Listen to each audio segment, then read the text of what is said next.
Kyle settled beside the lonely predator at the back of the alien tavern.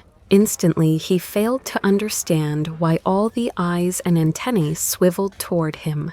The noise dying away, the reptilian waiter halting mid-stride to stare at him. His first thought was that he'd been rude by sitting down without asking permission, and he turned immediately to apologize. But as he looked at the alien's black, elongated head, he found no eyes to meet, only his own reflection staring back from the obsidian-like surface that curved above the creature's enormous jaw, which bristled with more sharp teeth than he could count.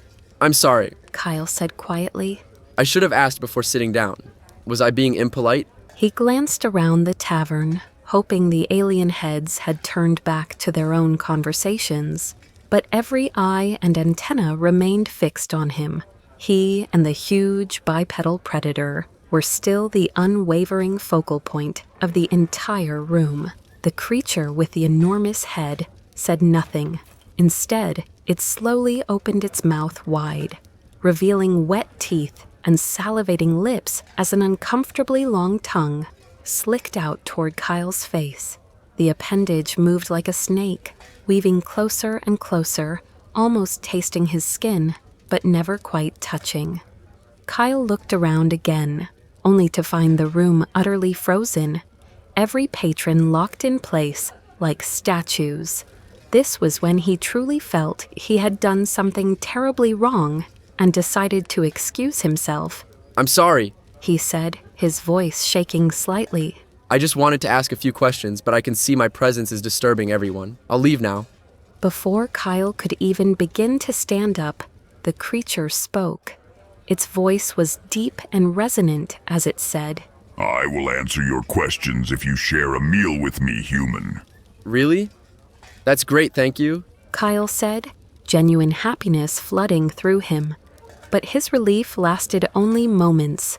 When he looked around, every alien was still staring at them. And now they seemed even more shocked than before, which puzzled him considerably. "I'm not bothering you, am I?" He added uncertainly. "Everyone is still staring at us." The creature let out a guttural laugh and said, "Those weaklings' opinions matter very little." Then it slammed the table with its fist and called to the shocked waiter. "Bring the usual with one extra portion." Turning back to Kyle, it added, "I hope you eat roasted meat." Suddenly, the room unfroze, and normal activity returned to the tavern, though Kyle still felt that everyone was stealing glances at them. "I'm Kyle, by the way," he said, extending his hand. "I can pay for the meal. I don't want to impose on you." "Nonsense," the creature rumbled, waving away Kyle's offer. "It's such a rare occasion that I don't eat alone. This deserves some celebration." The meal proceeded with Kyle feeling grateful for the creature's generosity, and they continued talking casually for now.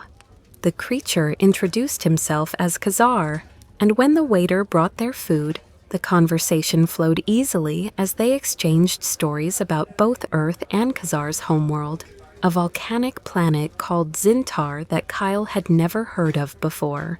Kyle ate the roasted meat without asking what it was. Not because he was reckless, but because he knew there were strict rules for establishments on public planets of the Galactic Consortium, ensuring that whatever he was eating was not from a sapient species.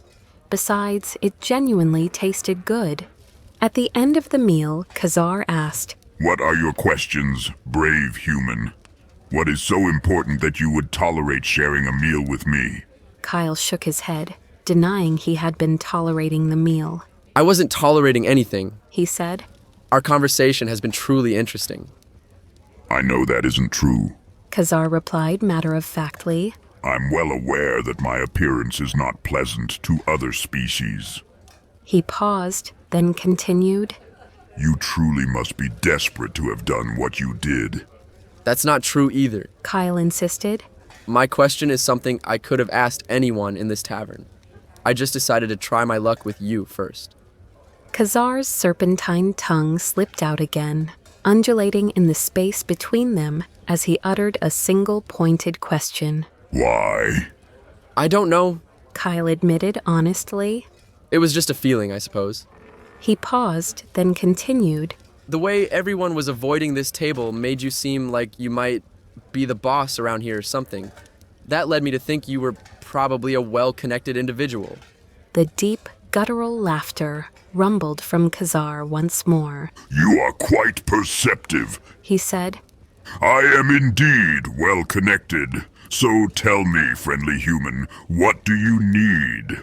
I was wondering if you might know someone who could repair a human ship.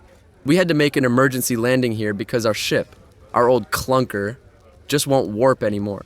Liam says we need a whole new core, but we're so far from human space that we're not sure where to turn. Khazar's guttural laughter rumbled forth once more. Human tech is quite rare on Gravita 4. He explained. Limiar City would probably be your only chance to find other humans, but for specific technology, you'll need to hire a finder. He paused thoughtfully. You probably don't realize this, but that's how business works on public planets. When you need alien tech, only a finder can truly help you. Panic seized Kyle visibly and internally as he asked. How far away is this Limiar City?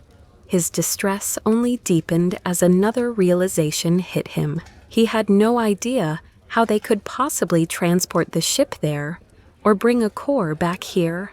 The thing is, all the crew I have is just me and my 2 friends who left Earth with me to explore the cosmos. He explained, his voice tight with worry. Khazar's laughter boomed out again. Today is your lucky day, friendly human. He said with obvious amusement. I happen to have a big ship, and Limir is one of the cities on my route. We could even transport your whole ship if it's not too large. Kyle's face lit up with a brilliant smile. I don't know how to thank you. He said gratefully. The old clunker is very small, just big enough for me and my 2 friends. It will cost nothing to help you. Khazar said warmly. My crew will be excited to assist with moving your ship to our cargo bay. We rarely get the chance to interact with other species. I'm curious about your species now, Kyle of the humans.